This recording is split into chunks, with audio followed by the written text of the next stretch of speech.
L'info écho avec Capital. On commence avec la mauvaise nouvelle du jour. L'épidémie de bronchiolite bat de tristes records aux urgences pédiatriques. Selon Santé publique France, la semaine dernière, sur 10 000 passages aux urgences, toutes causes confondues, 2368 concernaient la bronchiolite, un niveau jamais atteint depuis plus de 10 ans. Malgré un léger infléchissement des contaminations liées aux vacances de la Toussaint, tous les indicateurs épidémiologiques sont en hausse. Retrouvez les détails chiffrés et les mesures prises face à cette situation sur capital.fr.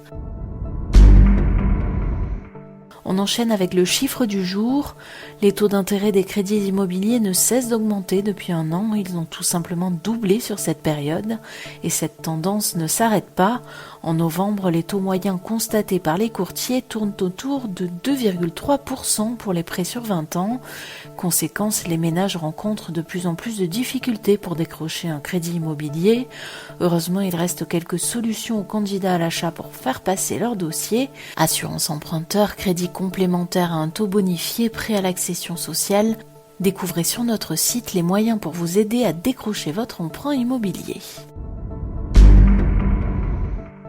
On poursuit avec le débat du jour sur la réforme des retraites et le moins que l'on puisse dire, c'est qu'il est loin d'être terminé.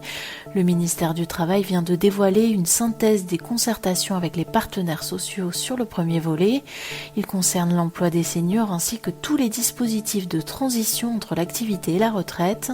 Aucune véritable annonce dans ce document, mais plutôt le positionnement des syndicats et du patronat. Sans surprise, on apprend que tous s'accordent pour revoir le compte de prévention qui permet dans certains cas de partir plus tôt à la retraite ou encore de revoir le dispositif de carrière longue, mais pour le moment rien n'est tranché. Pour terminer, l'info pratique concerne l'assurance chômage. Ce mercredi 9 novembre, les députés et les sénateurs ont trouvé un compromis sur le projet de loi sur l'assurance chômage.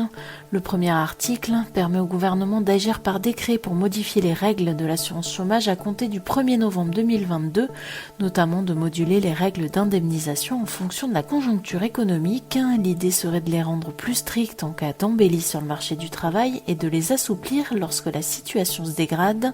Autre mesure envisagée, l'instauration d'une présomption de démission du salarié en cas d'abandon de poste, la fin des allocations chômage après 2 refus de CDI, l'expérimentation du CDD multi-remplacement.